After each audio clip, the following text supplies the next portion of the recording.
Hello, welcome back to another edition of Northern Southerner Beer Reviews with your host Jonathan Brown, and I'm going to Cumbria with this one. Picked this up from a stall at a show in Hoker Hall in Cumbria, and it's from Unsworth's Yard Brewery in Cartmel, which I passed through on the way to Hoker Hall as like a small kind of like village in the bay at Morecambe Bay. Near Barrow-in-Furness, and it's their Sir Edgar Harrington's Last Wolf. Lovely jubbly, coming in at 4.5% ABV, as you can see there. Lots of information about Unsworth's Yard Brewery. There you go, you can pause it, and there's some more information which I'll relay to you boys and girls out there. Now, when I went to the stall at Hoker,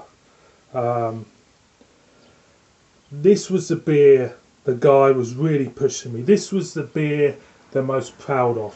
This was the beer which has been nominated for a lot of awards, and he said to me if there was a beer in their roster of beers what really summed up their brewery, he really talked it up, he did.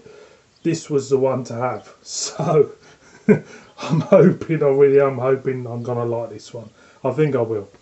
So if you want to get hold of this one, Last Wolf, it's Unsworth Yard Brewery, Fort Unsworth's Yard, Cartmel, Cumbria, LA11 6PG, unsworthyardbrewery.co.uk.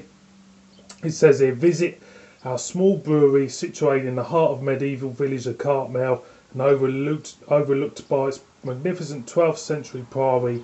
Unsworth Yard has been owned by a family since 1922 and is now home to several of the village's many fine food producers and sellers. This is called Sir Edgar Harrington's Last Wolf. This delicious deep red ale is dedicated to the tenacity of the legendary Last Wolf in England, killed at Humphrey Head by a knight, the estranged son of Sir Edgar, to win the hand of Edgar's ward and niece, the beautiful Adela. It doesn't say anything about hops, which they should do. If there's any criticism, they should say what's in it, shouldn't they, really? You know, what strain of yeast or anything. It just says malted barley, wheat and rye, hops and yeast. And that's it, really.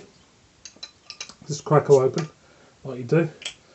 So it's a plain crown on this one, just a green one, like an arm. Well, no, could be an army green one. So let's see what we'll get from that. You do get a sense of richness there,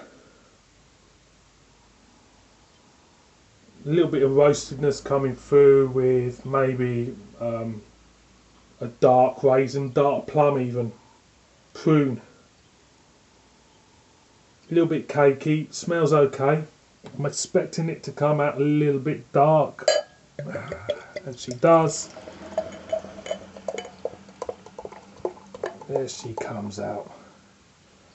Pour halfway. She's not bottle conditioned, which is from the glass. It's still retaining its aroma. It's still getting that nice raisinness about it. There is a hint of dark caramel there. It smells quite full-bodied actually. Head-wise,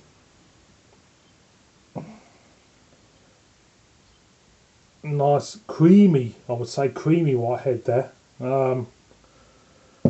Carbonation, I can hardly see any carbonation. There is tiny bubbles there, just tiny bubbles. Lovely glow to this beer. The head is just going down gently. So I'm going to go in, so cheers.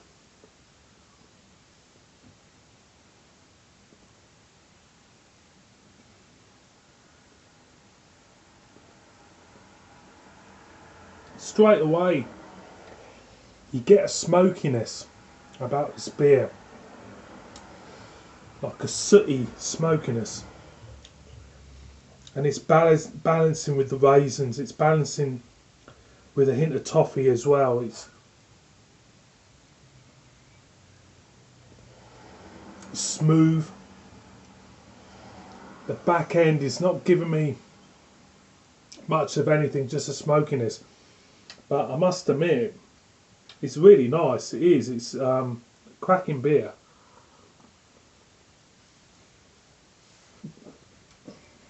It's quite light as well, which I like. Because a lot of beers I've had which are quite dark, quite smoky even, are quite heavy as well. But for me, this is nice. It's a nice beer. I could quite happily kind of like spend a session on this actually, like a tobacco nest there maybe. This is a nice beer. Food pairing wise, I reckon red meat dish definitely. Where, you know, I would just love to know what they've got in it, you know, as in hops, you know, and kind of like what malted barley they got. But for me, it's a nice beer. Highly recommend. Great beer, that. Nice smoky elements, which I do like my smoked beers. I know a lot of people out there don't like them, but I do. I think they add a bit of character to it, as you know, like a normal dark beer does. But for me, it's nice. It does actually gets my appetite going. I might have to have a bacon sandwich in a minute. So, boys and girls, thanks for watching this review. Edgar Harrington's Last Wolf, well worth investigating. Get hold of one. You'll enjoy it. Thanks for watching. Please subscribe. Murder me in the comments. See you again on my next one.